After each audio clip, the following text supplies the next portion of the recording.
Donc merci à mes amis qui se sont présentés. Donc Robert a déjà été présenté. Robert qui est un jeune senior, un cœur qui est fantastique, qui sait beaucoup de choses. Je voulais aussi vous présenter Antoinette, qui est donc responsable éminente au niveau de l'US 67 du Bas-Rhin. Donc je dis bien. Daniel qui est aussi du Bas-Rhin de Strasbourg, qui est responsable de la communication interne. C'est-à-dire tout ce qui se passe au niveau de l'US, Daniel est chargé de donner l'information à toute la France. Voilà. Nous sommes quand même 19 millions de seniors, 13 millions et demi de retraités, et nous nous sommes dit il faut lancer un mouvement politique. Parce que c'est que par la politique qu'on peut faire progresser les organisations. Alors le mot politique fait un peu peur, c'est tout simple parce que trop souvent, les partis politiques ont parfois malheureusement donné une mauvaise image de la politique. Les scandales financiers. Oui, nous disons que ces personnes-là, malheureusement, ne se rendent pas compte du tort qu'ils font à des personnes comme nous, qui sommes des bénévoles, qui n'avons qu'un seul objectif, c'est d'être au service du plus grand nombre et des seniors en particulier. Nous sommes des bénévoles, nous ne sommes pas payés, et c'est ce qui fait notre richesse. Car nous dépendons de personne et nous pouvons défendre et être le porte-voix. Je sais que tu aimes bien ce mot, Antoinette, donc ça montre qu'on écoute ce qu'on nous dit. Donc le porte-voix des seniors. Je voulais vous dire aussi ce qui nous préoccupe par rapport à ces histoires cette histoire importante de partir à la retraite. Nous estimons qu'il y a des gens qui ont travaillé, qui ont des femmes et des hommes qui ont donné de leur temps, de leur vie, souvent au détriment de leur santé, et nous pensons que chaque personne qui va à la retraite doit avoir une retraite décente. Notre objectif, c'est en 2012, au minimum, que la retraite et la retraite complémentaire, qu'on soit à 1 200 €. Ça, c'est en perspective. Nous militons, nous défendons la position qui est de dire, actuellement, il faut donner un coup de pouce pour les petites retraites, et notre objectif, ce serait d'être actuellement au minimum à 750 € par mois. Ce n'est pas énorme, ça ne permet pas de vivre, mais ça permettrait de survivre. Patrice nous l'a dit avant, nous sommes actuellement 800 000 de nos concitoyens qui survivent avec 630 € par mois. C'est honteux. Nous disons que la France doit également donner un signe fort vers les retraités. C'est très important parce qu'un pays qui ne donne pas d'avenir à des retraités, c'est un pays qui ne peut pas être fier de sa politique. Alors, une autre chose, vous savez aussi qu'on dit maintenant que les salariés devaient travailler jusqu'à 67 ans. Ça a été dit avant. Nous avons une position qui est claire. Nous comprenons qu'il y a besoin de financer les systèmes de retraite.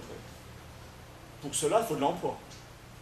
C'est de l'emploi qu'il faut. Plus les gens travaillent, les jeunes travaillent, les juniors travaillent, les seniors travaillent, ça donne de l'argent dans les caisses. Et maintenant, on est en train de nous dire qu'il n'y a pas assez d'argent. Et c'est là où je voudrais vous alerter. Ce qui est grave, c'est que d'un côté, on dit qu'il n'y a pas d'argent, mais de l'autre côté, on ne fait rien pour qu'il y ait de l'argent qui rentre. 3 exemples. Premier exemple, nous disons, et nous sommes les seuls à oser le dire, qu'est-ce qui se passe? Le gouvernement a décidé dans la loi TEPA, Travail, Emploi, Pouvoir d'achat, l'article 1, les heures supplémentaires ne sont plus soumises à cotisation sociale. Ceci est une erreur grave. Pourquoi?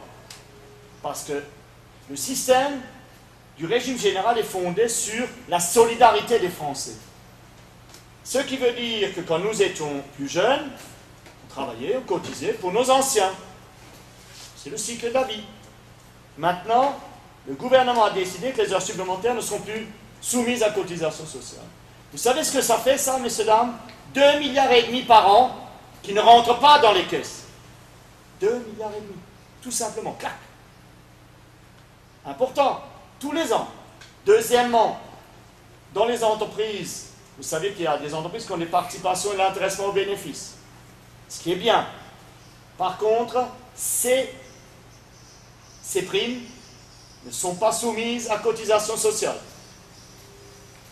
2 milliards d'euros qui pourraient rentrer sans aucun problème, mais pas de cotisation dans les caisses.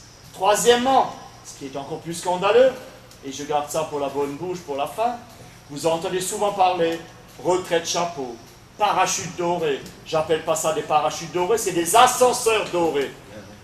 Parce que ça permet de voir le monde très haut, pas petit, là-haut. Retraite dorée, les retraites chapeau. Et Patrice me disait dernièrement, parce que moi j'ai quitté le monde du travail il y a 2 ans, mais Patrice y est encore, il me disait, comme beaucoup maintenant entendent des retraites chapeau et tout ça, des millions d'euros qui ne sont pas soumises à cotisation sociale, les patrons embauchent des cadres très haut placés, on leur donne une prime de bienvenue. Tout cela n'est pas soumis à cotisation sociale. 2 milliards d'euros. Alors vous allez dire, je jongle. Non, je jongle pas. Ça, c'est la triste réalité. Ce qui veut dire, uniquement avec ces 3 mesures, alors je ne veux pas être démagogue en disant que le train de vie de l'État pourrait également un peu être revu. Quand on est en situation dans laquelle nous sommes, il n'est pas permis de ne pas se poser les bonnes questions et il est normal que tout le monde fasse un effort. Comment voulez-vous que la personne qui survit avec 630 €, quand il voit, quand il entend, quand il se rend compte de tout cela, eh bien quelque part, ici, on n'est pas dans le même monde. Donc je voulais, avant de terminer, vous remercier vraiment du fond du cœur d'être venus, mesdames, messieurs, et puis tous les amis. Bien, ben, merci Paul.